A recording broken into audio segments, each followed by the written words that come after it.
तो जरा इस सफर को देखते हैं, एआई का विकास हुआ कैसे? दस्तावेज में एक क्रम दिया गया है शायद। हाँ, ये विकास यात्रा काफी दिलचस्प है। 1956 में तो नींव पड़ गई, फिर 60 और 70 के दशक में शुरुआती प्रयोग हुए। किस तरह के प्रयोग? वैज्ञानिक ये समझने की कोशिश कर रहे थे कि भाई कंप्यूटर को तर्क करना कैसे सिखाया जाए। उस समय के लिहाज से पहेलियां सुलझाना या कोई साधारण सा गेम खेल लेना ही बड़ी बात मानी जाती थी। अच्छा। ये वो शुरुआती कदम थे जिनसे पता चला कि हाँ, मशीनें लॉजिकल काम कर सकती हैं। और फिर 80 के दशक में कुछ अलग हुआ। एक्सपर्ट सिस्टम्स का जिक्र है। ये क्या चीज थी? एक्सपर्ट सिस्टम्स, हाँ, ये एक अहम मोड़ था। ये ऐसे प्रोग्राम थे जिनमें किसी खास फील्ड के एक्सपर्ट का ज्ञान, उनका अनुभव कोड करके डाल दिया जाता था। जैसे मान लीजिए मेडिकल डायग्नोसिस या इंजीनियरिंग का कोई क्षेत्र।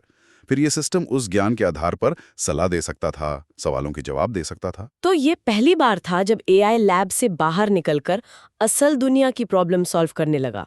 एक तरह से हाँ, ये क्षमता दिखा रहा था कि इसका प्रैक्टिकल इस्तेमाल हो सकता है। पर क्या ये उस जमाने में वाकई किसी डॉक्टर या इंजीनियर जितने कारगर थे? नहीं, देखिए वो इंसानी विशेषज्ञों की जगह तो नहीं ले सकते थे, खासकर जब कोई नई या उलझी हुई स्थिति हो। अच्छा। उनकी अपनी सीमाएं थीं।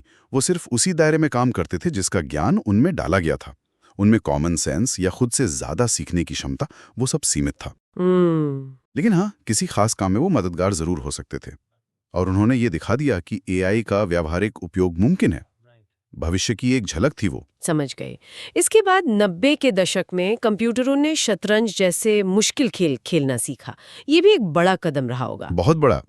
शतरंज सिर्फ एक खेल नहीं है ना, ये रणनीति है, दूर तक सोचने की बात है, अनगिनत संभावनाओं का विश्लेषण है। हाँ बिल्कुल। और जब 1997 में आईबीएम के डीप ब्लू ने गैरी कास्पारोव को हराया, हाँ, वो तो बहुत बड़ी खबर बनी थी। बिल्कुल, तो ये एआई की लॉजिकल और कंप्यूटेशनल शक्ति का जबरदस्त प्रदर्शन था। इसने दिखाया कि मशीनें उन कामों में भी इंसानों को टक्कर दे सकती हैं जिनमें गहरी सोच लगती है।